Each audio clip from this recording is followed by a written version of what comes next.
ஞான வேத வசனம் லூக்கா 12ஆம் அதிகாரம் 49ஆம் வசனம்.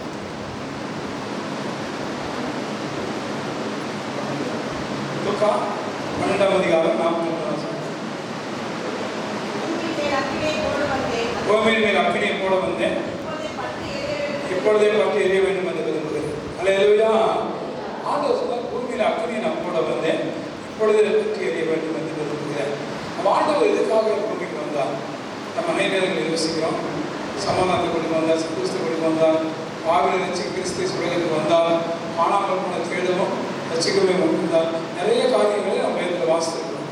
ஆனால் இந்த நாளில் ஆண்டவர் உங்களுக்கு கொடுக்குற வசனம் முக்கியமான வசனம். பூமியின் மேல் அக்கினியை போட வந்தேன்.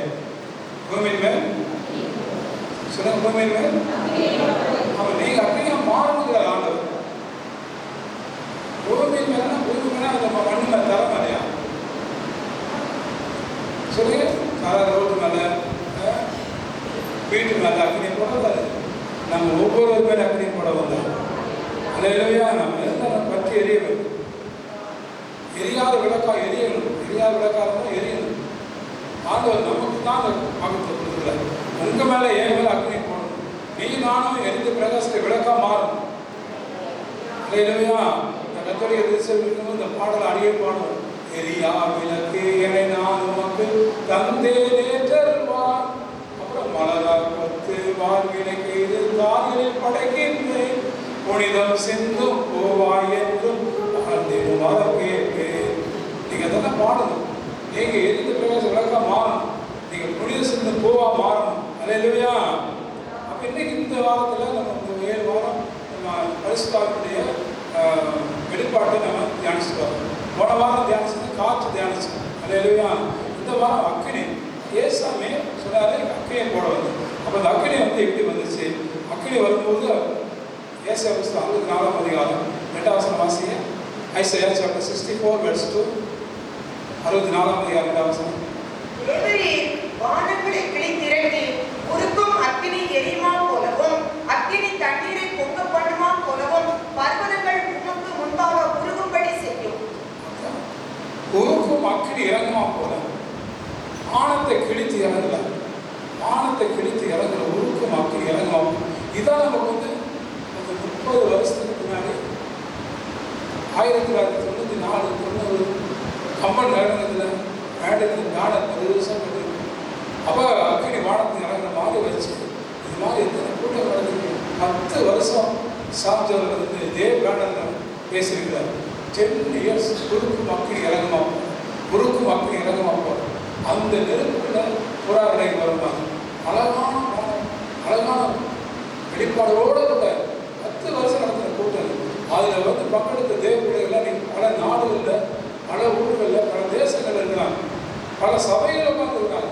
அதெல்லாம் இன்னைக்கு சொல்லுவாங்க, மாஸ்டர் அந்த நாளில் நாங்கள் பெற்றுக்கொண்ட அக்கினினால தான் இன்றைக்கு நாங்கள் எழுதி பிரகாசிக்கிறோம். ஒரு மெழுகுவர்த்தியை போல நாங்கள் பிரகாசம். சிறு மெழுகுவர்த்தி. இன்னைக்கு நம்ம வாழ்ந்த ஆண்டு அப்படி தான் இருக்கிறார்.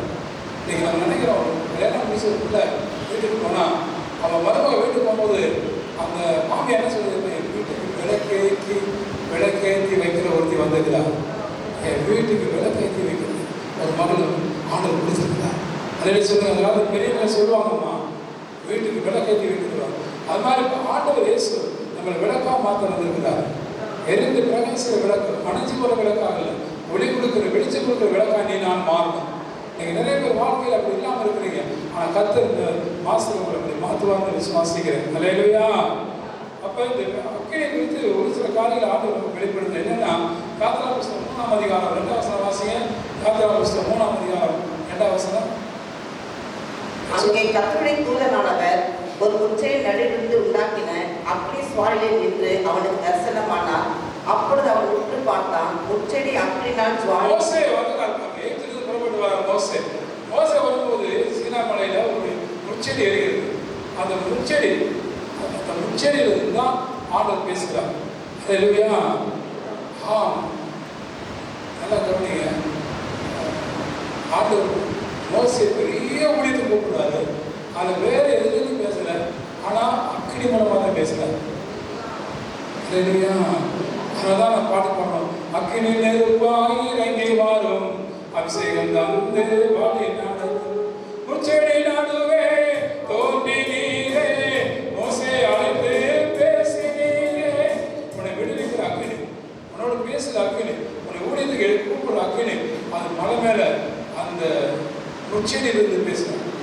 முச்செடி வேகவே இல்லை, ஆனால் அக்கினி எரிஞ்சிட்டே இருக்குது. அதே உன் மேலே வர அக்கினி ஒன்றை அழிக்காது, உன்னை பாதுகாக்கும், உன்னை பலப்படுத்தும், உனக்கு எந்த சேதம் வராது. இந்த அக்கினி இருந்தால் ஆவியானவர் பேசுகிறார். மோசையை மட்டும் நிறைய காரியங்கள் செய்கிறார். அப்போ மோசையினால 430 வருஷம் அடிமையாக இருந்த இஸ்ரேல் மக்களை வெளியே கொண்டு வர மோசை ஒரு அக்கினியாக போறாரு. அல்லேலூயா. விடுவிக்கும் அக்கினியாக போறார். விடுவிக்கும் அக்கினி அவர் மேல இருந்தே உன்னை கொண்டு ஜனங்களை விடுவிக்கும், குடும்பத்தை விடுவிக்கும், வியாதியத்தை விடுவிக்கும். அல்லேலூயா. அல்லே சொல்லுங்க. இன்னைக்கு நீங்க எந்த விடுதலை இல்லாமல் இருந்தீங்கன்னா நெருப்பு போல வந்த ஆண்டவர் அவர் விடுவிக்கிற வல்லமையுள்ள தேவன். விசுவாசிக்கிறீங்களா? 2வது பாருங்க, 2 ராஜாக்கள் புஸ்தகம் 18ஆம் அதிகாரம் 38 வாசிங்க. 2 ராஜாக்கள் 18:38.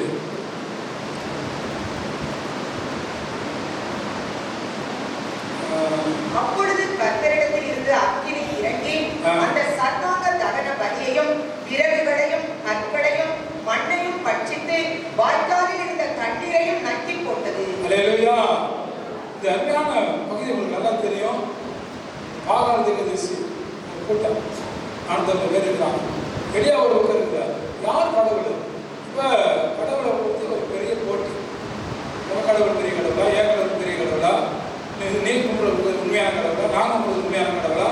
இந்த மாதிரி போட்டியில் அன்னைக்கு பார்த்தீங்கன்னா அருமையான எளிய சொன்னார். இப்போ நான் ஜெபம் பண்ணுவேன், நீ ஜெபம் பண்ணுவேன், 2 பேர் பண்ணும்போது யார் ஜெபத்துக்கு பால் கொடுத்த நெருப்பு இறங்கி வருகிறதோ அந்த நெருப்பை கொண்டு வர்ற தெய்வம் தான் உண்மையான தெய்வம். நெருப்பு வரணும் ஜெபத்துக்கு. அப்போ எளிய ஒரு பக்கம் நிற்கிறாரு, பாக்காரத்துக்கு ஒரு பக்கம் நிற்கிறாங்க. இவங்க காலையிலிருந்து சாயங்காலம் வந்து இவங்க ஆண்டவருக்கு மன்றாடுறாங்க. ஆண்டவர் வெளியே சொல்றாரு, ஓகே நீங்கள் நேரம் எடுத்து நீங்கள் கொண்டு நேரம் எவ்வளோ ஆனாலும் பரவாயில்ல அக்கினி இறங்கி வரும். ஆனால் அக்கினி வரவே கடைசியில் சாயங்காலம் 3 மணி ஆச்சு. 3 மணி அந்திப்பலி செலுத்த நேரம். ஆனால் தான் நீங்கள் எப்பவுமே ஜெபம் பண்ணும்போது காலையில் ஒரு ஜெபம் பண்ணணும், அப்புறம் மத்தியானம் ஒரு ஜெபம் பண்ணணும் 3 மணிக்கு, அப்புறம் நைட்டு ஜெபம் பண்ணணும். 3 ஜெபம் பண்ணணும். நான் இன்னைக்கு பண்ணிட்டு இருக்கிறேன். அல்லேலூயா.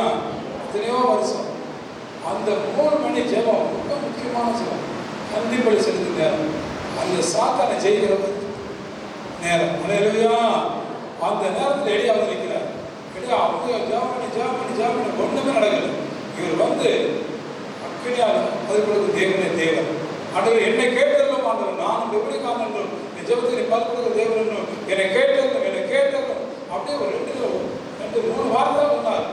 அக்கினி இறங்கி வந்து அந்த பலிபீடத்து மேலே வந்து இறங்கிடுச்சு. அல்லேலூயா. அந்த காலை மாடு வெட்டி போட்ட அந்த பலிபீடம் முழுவதும் பட்சத்து ஆண்டவர் நிரூபிச்சார். அப்போ 2வது நிரூபிக்கும் அக்கினி நிரூபிப்பார் ஆண்டவர். உண்மையில நாங்கள் கிராமத்துக்கு போகும்போதுதான் அறிவிக்கிற காலம் இல்லமான நிரூபிக்கிற காலம் சொன்னார் ஆண்டவர். அப்போ உங்களை கொண்டு தேவன் நிரூபிப்பார். நீங்கள் ஏசுனா உங்கள் வீட்டை ஒத்துக்க மாட்டாங்க, நண்பர் ஒத்துக்க மாட்டாங்க. ஒரு ஏசுனார் தான், அவர் நல்லவர் தான், அவர் நிரூபிச்சு காட்டுவாரா? நிரூபிச்சு காட்டு. அவர் உண்மையான தேவனா அவர் நிரூபிக்கணும். கண்டிப்பாக தேவன் நிரூபிச்சு காட்டுவார். நல்ல சொல்லுங்களா? அல்லேலூயா. அவர் நிரூபிக்கிற தேவன். இது அவருக்கு எக்காரத்தை கொண்டு அவங்களை கைவிட மாட்டாரு, வெக்கப்பட விட மாட்டாரு. அவர் நிரூபிக்காமல் போகவே மாட்டார். நீங்கள் பரிசுத்தவான் நிரூபிச்சுக்காங்க, யோசனை நிரூபிச்சு காட்டினார். சிலையோ தேவைப்படலை, அவர் நிரூபிக்காம நம்மளால் வாழவே முடியாது. நீங்க கர்த்தருடைய பிள்ளைன்னு சொல்லி அவர் நிரூபிச்சு காட்டணும். அல்லேலூயா. தேவ ராஜ்யம் பேசுறது அது பலத்தில் உள்ளது. நல்ல சொல்லலாம். அல்லேலூயா. God is going to prove his words with signs and wonders. அற்புதங்கள் அடையாளங்களால் தேவன் வார்த்தையை நிரூபித்து காட்டுவார். அல்லேலூயா. அற்புதங்கள் அடையாளங்களால் தேவனுடைய வார்த்தையை நிரூபித்து காட்டுவார். கிதியோனுக்கு நிரூபித்து காட்டினாரு, நிறைய பரிசுத்தவான்களுக்கு நிரூபித்து காட்டுவார். உங்களுக்கு நிரூபிக்கும் அக்கினி. 3வது பேதுரு வாசிக்க நியாயாதிபதி புஸ்தகம் 7ஆம் அதிகாரம் 16ஆம் வசனம். ஜட்ஜஸ் சாப்டர் 7:16 and 20 வாசிங்க. 3 படைகளின் மனுஷரும் எக்காளங்களை ஊதி பானைகளை உடைத்து தீவட்டிகளை தங்கள் இடது கைகளிலும்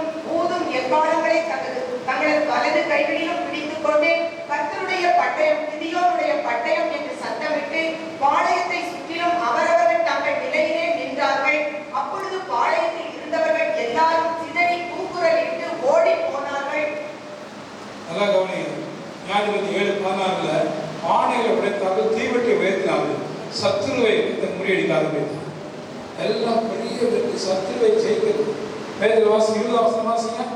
7:20 3 படைகளின் மனுஷரும் எக்காலங்களை ஊதி வாணிகளை உடைத்து தீவெட்டிகளை தங்கள் இடது கைகளிலும் ஊதும் எக்காலங்களை தங்களது வலது கைகளிலும் பிடித்துக் கொண்டு கர்த்தருடைய பட்டயம் கிதியோனுடைய பட்டயம் என்று சத்தமிட்டு பாளையத்தை சுற்றிலும் அவரவர் தங்கள் நிலையிலே நின்றார்கள். அப்பொழுது பாளையத்தில் இருந்தவர்கள் எல்லாரும் சிதறி கூக்குரலிட்டு ஓடி போனார்கள். அல்லேலூயா. கிதியோனின் தேவன் நம்முடைய தேவன். கிதியோனை தேவன் எப்படி அக்கினியால் பயன்படுத்தினார். கிதியோன் போற 300 பேர் தான். அவங்க லட்சக்கணக்கான பேர் எதிரி. ஆனால் மண்பானைக்குள்ள அது தீவெட்டி, நீரான மண்பாண்டம் உனக்குள்ள எனக்குள்ள தீவெட்டி வைத்திருக்கிறார். அதான் உடைந்த உள்ளத்தோடு ஜெபிக்குது. ஆணை உடையாகிறார். ஆணை உட, ஆணை உட. அப்போ நம்ம என்ன செய்யலாம்? உடைந்த உள்ளத்தை பாருங்க இயேசு ராஜனே. தேவனுக்கு ஏற்கும்படிகள் நொறுங்குண்ட ஆவிதான். தேவன் நொறுங்குண்டமான இதயத்திலே புறக்கணிகள். நான் உடைந்த உள்ளத்தை ஜெபிக்கிறேன், ஒன்றும் வேலைக்காகாது. நான் யாரா இருக்கலாம், பெரிய நீதிமானா இருக்கலாம், பக்திமானா இருக்கலாம், பரிசுத்தவனா இருக்கலாம், பணக்காரனா இருக்கலாம், படித்தவனா இருக்கலாம். ஆனால் உனக்குள்ள எனக்குள்ள இருக்க வேண்டிய ஒன்று உடைந்த உள்ளம். அதான் பக்தன் பாடுறான், உடைந்த உள்ளத்தை பாருங்க இயேசு ராஜனே. யாரிடம் சொல்லுவேன், யாரிடம் கதறுவேன். உடைந்த உள்ளத்தை ஆண்டவர் பார்த்துட்டாரு, அவ்வளவுதான். பெரிய வெற்றி கொண்டு வருவார். சத்துருவை ஜெயிப்பேன், சத்துருவை ஜெயிப்பேன். அதான் அக்கினி. என்ன சொல்லுவாலும் அடுத்த வாசிங்க. நியாயாதிபதி புஸ்தகம் 15ஆம் அதிகாரம் 4ஆம் வசனம். நியாயாதிபதி 15:4. புறப்பட்டு போய் 300 நரிகளை பிடித்து பந்தங்களை எடுத்து வாளோடு வாள் சேர்த்து 2 வாள்களுக்கும் நடுவே ஒவ்வொரு பந்தத்தை வைத்து கட்டி பந்தங்களை கொடுத்து பெலிஸ்தரின் வெள்ளாண்மையிலே அவைகளை போடவிட்டு சிம்சோனை கொண்டு ஆண்டவர் பெரிய வெற்றி கொண்டு வரார். சிம்சோன் என்ன ஆயுதம் செஞ்சாரு? காட்டுக்குள்ள நரியை பிடிச்சாரு. 300 நரி, 300 நரியில 2 நரியாக சேர்த்தார். ஒரு வாள், ஒரு நரிவாள், இன்னொரு நரிவாள். நடுவில் தீப்பந்தம் வச்சார். எதிரிகளுடைய பாளையத்தில் அனுப்பினார். பெரிய வயல், பெரிய வெள்ளாமை, அதுக்குள்ள நரியை அனுப்பினார். அவ்வளவு ஓட ஓட தீப்பற்றி எரியுவாங்க. எல்லா வயலும் தீப்பற்றி எரிஞ்சிச்சு. கையில் வச்சாமா எதிரிகள் எல்லாமே சேவனையை, சூரியத்தை, தாயத்தை சுட்டரிக்கிறது இயேசுவின் அக்கினி. என்ன நினைச்சல மாட்டேங்கிறீங்க? நீ வச்சு கொடுக்க வேண்டாம், கர்த்தர் கொடுத்திருவார். 2 நரிகள் யாரு? நீங்கள் நானும் தான். அல்லேலூயா. இருவர் ஒருவரைப்பட்டு பூமியில் எவ்வளவு கட்டுவாங்களோ பரலோகத்தில் கட்டப்படும். 2 நரி, நீங்க ஒரு நரி, நான் ஒரு நரி. நீங்க ஒரு நரி, கணவன் ஒரு நரி. நீங்க ஒரு நரி, நீங்க மனைவி ஒரு 2 பேர். ஒருவன் 1000 பேர், 2 பேர் 10000 பேர் துரத்துவார்கள். ஒருவன் 1000 பேர், ஆனால் 2 பேர் 10000 பேர் துரத்துவார்கள். அப்படி நரிகளை பிடித்து அதுக்குள்ள அக்கினியை வைத்தால் எதிரிகள் வெல்லாம அடியும். அந்த மாதிரி நீங்க நானும் ஒரு பிரயோஜனமில்லாத நரியை அவனை பயன்படுத்தலாம். நீங்கள் நான் பிரயோஜனமில்லாத நரிகள் தான். ஆனால் உங்களுக்குள்ள அக்கினி வந்துச்சுன்னா பெரிய வெள்ளாமை சாத்தானுடைய எல்லா அறுவடையும் ஒன்றும் இல்லாமல் போயிடும். விலையில சொல்லுங்க, கைத்தறி வச்சாலும் ஆண்டு மேம்படுத்துங்க. ஆமென். அடுத்து பார்த்தீங்கன்னா நியாயாதிபதி புஸ்தகத்தில் 15ஆம் அதிகாரம் 16ஆம் வசனம் வாசிங்க. அவன் லேவி வரைக்கும் வந்து சேர்ந்த போது பெலிஸ்தர் அவனுக்கு விரோதமாய் ஆரவாரம் பண்ணினார்கள். அப்பொழுது கர்த்தருடைய ஆவி அவன் மேல் பலமாய் இறங்கினதினால் அவன் புயங்களில் கட்டியிருந்த கயிறுகள் நெருப்புப்பட்டு நூல் போல் ஆகி மேல நெருப்பு பட்டவன்னா பயங்கர கயிறு போட்டு கட்டியிருக்காங்க. அந்த கட்டெல்லாம் அதுக்கு நெருப்பு பட்டவன நூறு மாதிரி பெரிய பெரிய கயிறு, அவ்வளோ பெரிய கயிறு எல்லாமே சின்ன நூல் மாதிரி கட்டு. நீங்க உங்களுக்கு எனக்கும் எத்தனையோ கட்டுகளை பிசாசு கொண்டு வந்துருக்கலாம். எவ்வளோ பெரிய கட்டாக இருந்தால் கவலைப்படாதீங்க. அது மேல அக்கினி பட்டோம்னா அது கட்டுடைய அல்லேலூயா. அதான் பாட்டு போற, கட்டப்பட்ட மனிதர் எல்லாம் கட்டவிழ்க்கப்பட வேண்டும், காயப்பட்ட மனிதர் எல்லாம்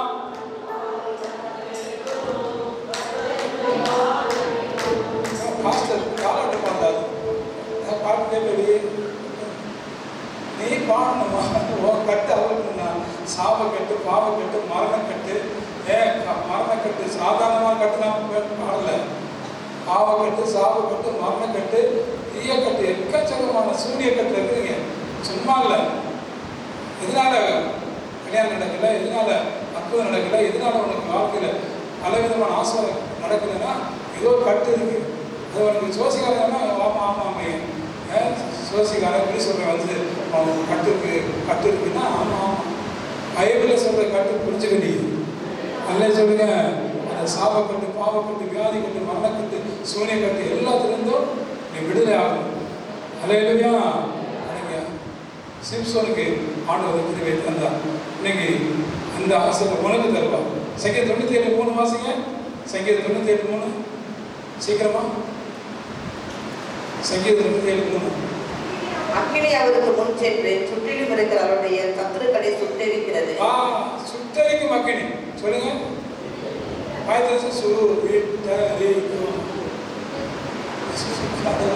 சுட்டெரிக்கும் அக்கினி. சொல்லுங்க. சுட்டெரிக்கும் அக்கினியா சுத்திகரித்தென்னை மாற்றிடுமே. சுட்டெரிக்கும் அக்கினியா சுத்திகரித்தென்னை மாற்றிடுமே. ஆவி ஆத்மா சரீரமே ஆக்குமனேசரை பாடே. நல்ல கவனிங்க.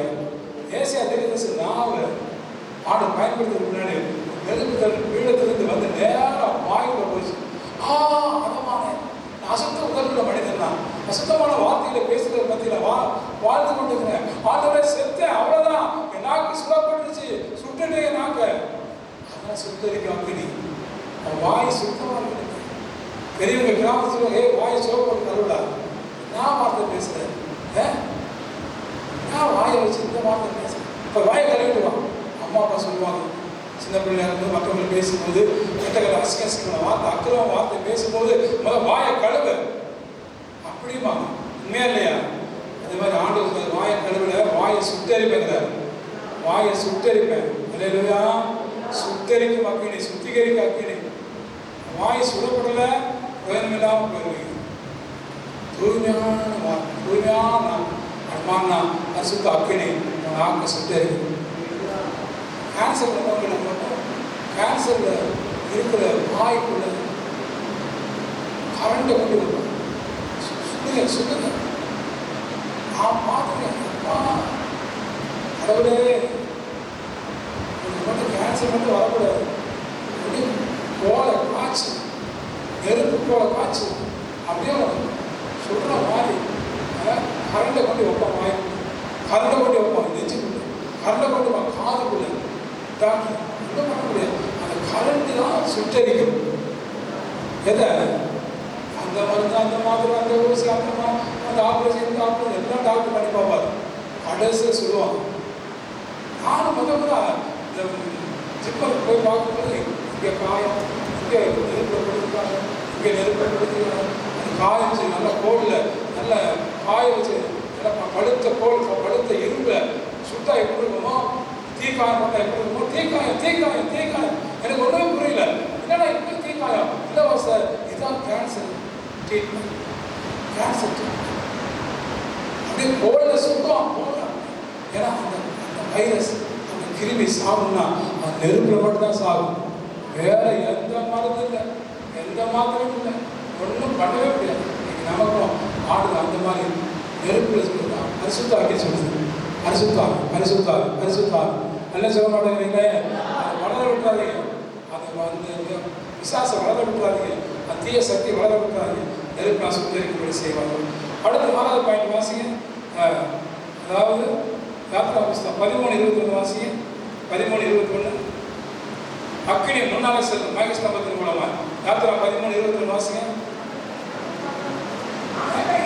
இரவும் பகலும் வழி நடக்க கூடும்படிக்கு கர்த்தர் பகலில் அவர்களை வழிநடத்த மேக ஸ்தம்பத்திலும் இரவில் அவர்களுக்கு வெளிச்சம் காட்ட அக்கினி ஸ்தம்பத்திலும் அவர்களுக்கு பரிசுத்த ஆவியானவர் அக்கினி ஸ்தம்பமாய் முன்னாலே செல்வார். அல்லேலூயா. மேக ஸ்தம்பம் மேலே இருந்து பாதுகாக்குது, பாதுகாக்க பகல் எல்லாம் கூட வருது. எல்லாம் கவனிங்க.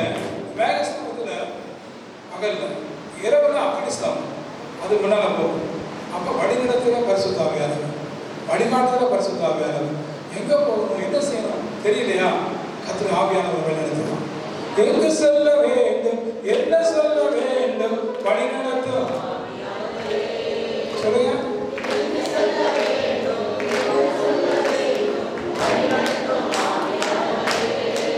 விருப்பம் இல்லாத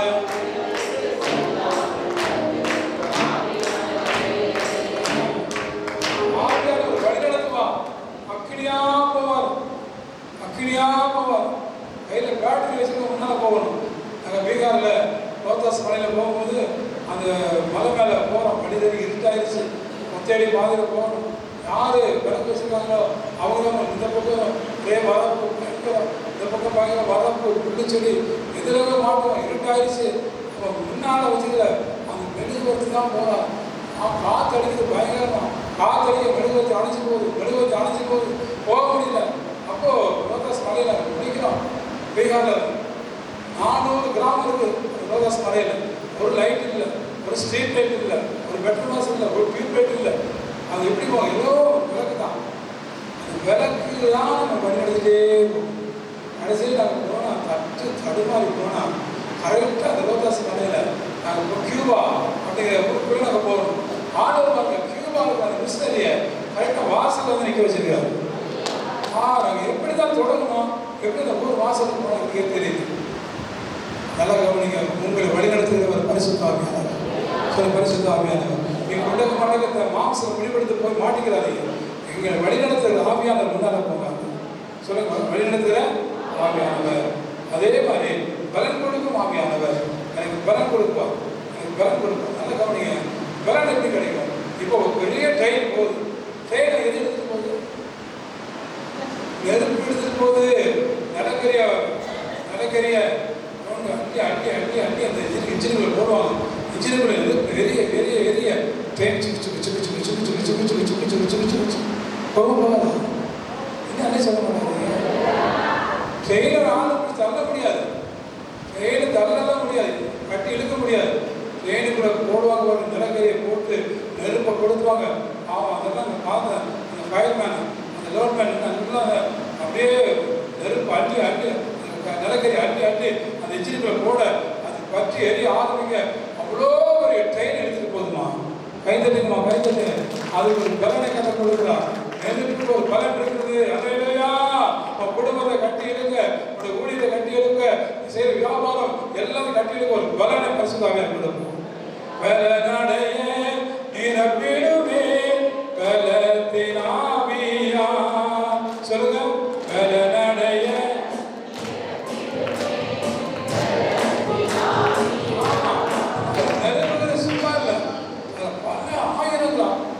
கருத்து இருக்குது. அதெல்லாம் எனக்கு வர்றது வரை நான் பட்ட பாடலாம் பெரிய கஷ்டம். இப்போ ஈஸியாக ஓடிட்டு இருக்கிற வண்டி. அது காரணம் நான் அல்ல, எனக்கு இருக்கிற பரிசுத்த ஆவியானவர். எனக்கு மட்டும் இல்லை, எந்த ஊழியக்காரனுக்கும் பரிசுத்த ஆவியானவர் இல்லாமல் பலன் கிடையவே கிடையாது. அந்த எஞ்சின் இழுக்க முடியாது. அல்லேலூயா. அடுத்து யோவா 5:30 வாசிங்க சீக்கிரம். யோவா 5:35. யோவா 5:35. அவன் எரிந்து பிரகாசிக்கிற விளக்காய் இருந்தான். நீங்களும் சில பிரகாசிக்கிற விளக்காய் இருந்தான். யோவான் சாணம் சொல்றாரு, எனக்கு ஒரு விளக்கு இருக்குது, அது பரிசுத்த ஆவியானவர். அது யாரும் அணைக்க முடியாது. இல்லையா? இந்த விளக்கு அணைஞ்சிடும், அந்த விளக்கு அணைஞ்சிடும். ஆனால் பரிசுத்த விளக்கு அணையவே முடியாது. அப்போ 2 தீமோத்தேயு 1:6 வாசிங்க. 2 தீமோத்தேயு 1:6. 2 தீமோத்தேயு 1:6.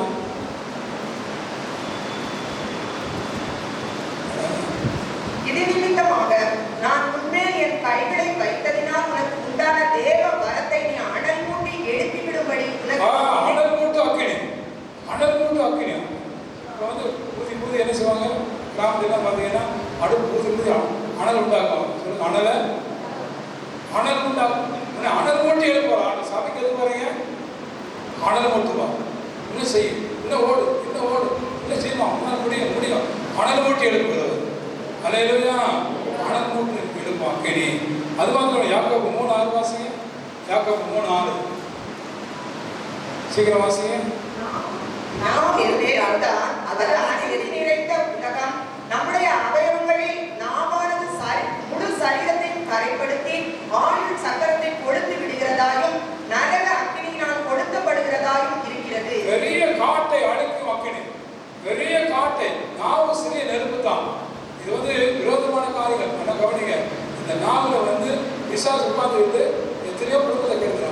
ஆவு பண்ணால அழிவு பண்ணால ஒரு வார்த்தை சொல்லிட்டேன், குடும்பமே போச்சு வீணா.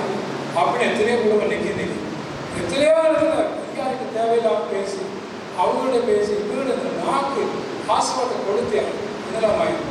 அதே மாதிரி தான் பிசாசு அழிக்கிறதும் நாவு தான். அப்பால ஒரு சாத்தானே அப்படின்னு சொல்லி ஒரு வாரம் சொன்னீங்கன்னா அந்த ஒரு வாரம் நெருப்பாக போய் அந்த பிசாசை விரட்டி அடிக்கும். 1000 வாரம் சொல்ல வேண்டாம், ஆண்டு வாரம் ஒவ்வொரு வார்த்தையும் சொல்லி சொல்லி தான் பிசாசை விரட்ட. எவ்வளோ பெரிய காட்டையும் கொடுத்து வாக்கிறீங்க. அதே சொல்லுறோம் அலையிலையா. அதே மாதிரி தான் நீங்கள் நல்லா கவனிக்கணும். எந்த இடத்துலையுமே நாம கரெக்டாக பயன்படுத்தணும். நாக்கில் அக்கினி வச்சு அனுப்புவார் ஆண்டவர். அலையிலையா. பெரிய பெரிய வனாந்திரத்தை அழைச்சிடும் அந்த அக்கினி. அதான் நாக்கு முக்கியமானது, அது சரியாக பயன்படுத்தணும். அடுத்து உங்களுக்கு முக்கியமான ஒரு காரியம் சொல்ல போகிறேன். சகரியா 2:5 வாசிங்க. சகரியா 2:5 வாசிங்க. சகரியா 2:5 அக்கினி மதிலா இருந்தேன், நான் அதற்கு சுற்றிலும் அக்கினி மதிலாக இருந்தேன், அதன் நடுவில் மகிமையாக இருப்பேன் என்று கர்த்தர் சொல்கிறார். அக்கினி மதில், அக்கினியின் மதிலாக அரவணைத்து என்னை கைதான். பாட்டு பாடுறோம்ல, பாட்டு பாடுறோமா? நம்ம காம்பவுண்ட் இரும்பு காம்பவுண்ட், சிமெண்ட் காம்பவுண்ட், அந்த காம்பவுண்ட் வால் இந்த காம்பவுண்ட் வால் இல்ல, அக்கினி ஃபயர் வால். ஃபயர்வால். ஹல்லேலூயா. அக்கினியில காம்பவுண்ட் வால் போடுவார் ஆண்டவர். அந்த அக்கினி தான் பரிசுத்த ஆவியானவர். கைதட்டு மாசமா எனக்கு அக்கினி வால் இது இருந்தா அக்கினி வால் வீட்டுக்கு தான் இருக்கும். இந்த அக்கினி வால் கூடவே ஒரு காம்பவுண்ட் வால். ஹல்லேலூயா. இதான் கவனி. எங்கு போனாலும் உங்களை பாதுகாக்கிற ஒரு அக்கினி. அதான் அக்கினியின் மதில். அக்கினியின் மதில், அக்கினியின் மதில். அல்லேலூயா. தூங்கும்போது என்ன பண்ணி ஜெபம் பண்றீங்க? கடைசியமா நைட்டு படுக்கும்போது குடும்ப ஜெபத்தில் என்ன சொல்றீங்க? ஆண்டவரே வீட்டை சுற்றிலும் அந்த ஜெபம் பண்ணா நீ படுக்கக்கூடாது. அந்த ஜெபம் பண்ணா படுக்கக்கூடாது. ஆண்டவரே நீ வீட்டை சுற்றிலும் அக்கினி மதிலாக இருக்கு. ஆண்டவரே வீட்டை சுற்றிலும் அக்கினி மதிலாக இருக்கணும். பரிசுத்த ஆவியானவர் உன்னை சுற்றி, வீட்டை சுற்றி, வியாபாரத்தை சுற்றி, ஊழியத்தை சுற்றி அக்கினி மதிலாக. வேகாரில் மிஷினரி ஊழியர்கள் பார்த்தீங்கன்னா நைட்டு பயங்கர கொள்ளக்காரம் வரும். இந்த அம்மா ஊழியத்துக்கு போய் நைட்டு ரோட்லேயே படுத்துருவாங்க. ரோட்டில் படுக்கும்போது அவங்க வருவானுங்க, டீகாய்ஸ் கொள்ளக்காரம் வருவானுங்க. பக்கத்தில் போனால் போக முடியாது, அவனை சுற்றி அக்கினி இருக்கு. அவனுக்கு சாம இருப்பானு. காலையில் விடிய வரையில் விடிஞ்ச பிறகு நீங்கள் யாருங்க உங்களுக்கு வந்துடுறாங்க, பக்கத்தை சுற்றி அக்கினி மதிலாக இருந்துச்சு, ஒரு அக்கினியாக இருந்தாலும். அப்போ தான் சொல்லுவாங்க, நாங்கள் யார் இயேசு பிள்ளைய, நாங்கள் இயேசு ஊழியக்காரிய, எங்களை கொள்ளையடிக்க முடியாது. அப்பா அவங்க கொள்ளைக்காரங்களாம் ரசிக்கப்பட்டிருக்காங்க. நாங்கள் பீகார் போனபோது சாட்சி சொல்லுவாங்க, அல்லேலூயா ஒன்றை சுற்றி அக்கினி மதிலாக இருக்கணும். அல்லேலூயா. அப்படி ஆண்டவர் அக்கினி மதிலாக இருப்பார். உங்கள் அம்மா, உங்கள் அப்பா, உங்கள் கணவன் மனைவி அக்கினி மதிலாக பாதுகாக்க முடியாது. ஆனால் ஆண்டவர் அக்கினி மதிலாக பாதுகாக்கும். எல்லாம் சொல்லுங்க. கடைசியாக பொண்ணு ஆண்டவர் அக்கினியாய், நேச அக்கினியாய், அன்பின் அக்கினியாய் அவர் வருவார். இதில் சீக்கிரம் எழுப்பணுமா? ஏன் குடும்பத்தில் சண்டை, குடும்பத்தில் பிரிவினை, ஏன் வாழ்க்கையில் நீ எங்களால் ஆசிரியப்படாமல் போகிற காரணம் என்ன தெரியுமா? நேச அக்கினி பற்றி எரியுது. நேச அக்கினி. உன்னத பாட்டு புஸ்தகம் எழுதுங்க. உன்னத பாட்டு புஸ்தகம் 6ஆம் அதிகாரம் 7ஆம் வசனம். உன் முக்கோட்டின் நடுவே உன் கன்னங்கள் வெடிக்க. அதுலமா 3ஆம் அதிகாரம் 3-6 வசனம். இந்த பாட்டுகள் வெள்ளை போடத்தினாலும் சாம்பிராணியினாலும் வர்த்தகருடைய சகலவித தந்த பொடியினாலும் உண்டாகிய வாசனையை வீசி தூப ஸ்தம்பங்களைப் போல் வனாந்தரத்திலிருந்து வருகிற இவர் யார்? இதோ நேச அக்கினி வருவார். 6ஆம் அதிகாரம் 6-7 வசனம். இந்த பாட்டு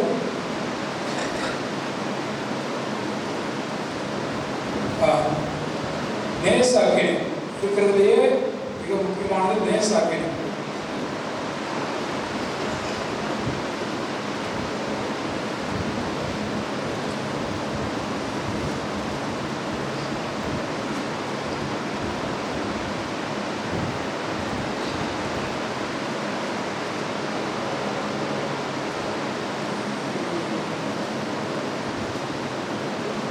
6-7 வசனங்கள் வாங்க.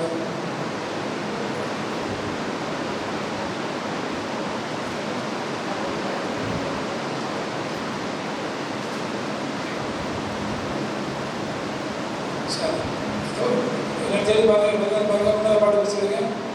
பாட்ட புஸ்தகம்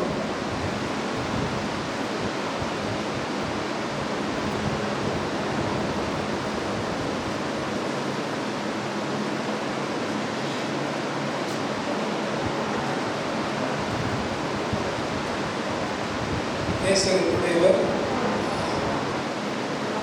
படிக்கிறீங்களா? இல்லைங்க, தெரியாத வசனம். சரி, ஆண்டவர் சொல்றாரு, அவளோட நேசம் வந்து அக்னியை போல, அக்னி அமையாது போல அவளோட அன்பு குறையாது.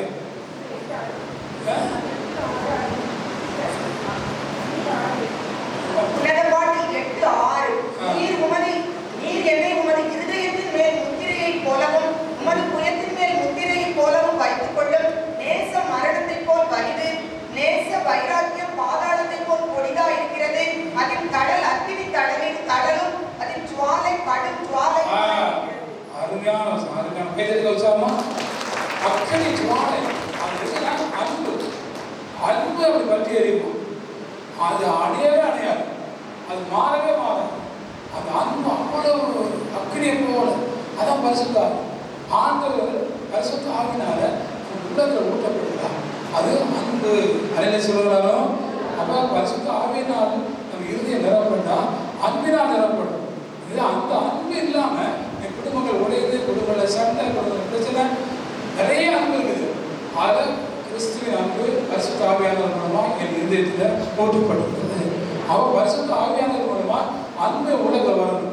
வைராக்கியம் மட்டும் இல்லை, பிரகாசம் மட்டும் இல்லை, வெளிச்சம் மட்டும் இல்லை, பரிசுத்தம் மட்டும் இல்லை, அன்பு. ஆவியானவரே, அன்பின் ஆவியானவரே, ஏற்பவாரும் இறங்கி வாரும் எங்கள் மத்தியிலே, ஏற்பவாரும் இறங்கி வாரும் எங்கள் மத்தியிலே. ஆவியானவரே, அன்பின் ஆவியானவரே, ஏற்பவாரும்.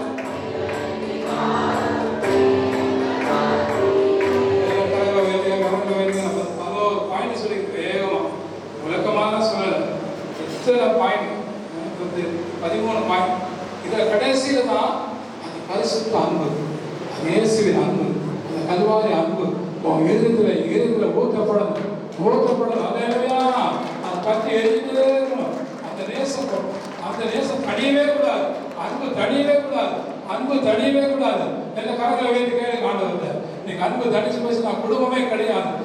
பிள்ளைகள் வாழ்க்கையில அன்பு தனிச்சு போச்சுன்னா ஒண்ணுமே கிடையாது. ஆண்டவரை எனக்கு அந்த கல்வாரி அன்பு, அந்த பரிசுத்தாவின் அன்பு நிரப்பப்படுவதாக ராஜா, நிரப்பப்படுவதாக ஆண்டவரே. எங்களுக்கு முன் செல்லும் அக்னியா வாங்க ஆண்டவரே.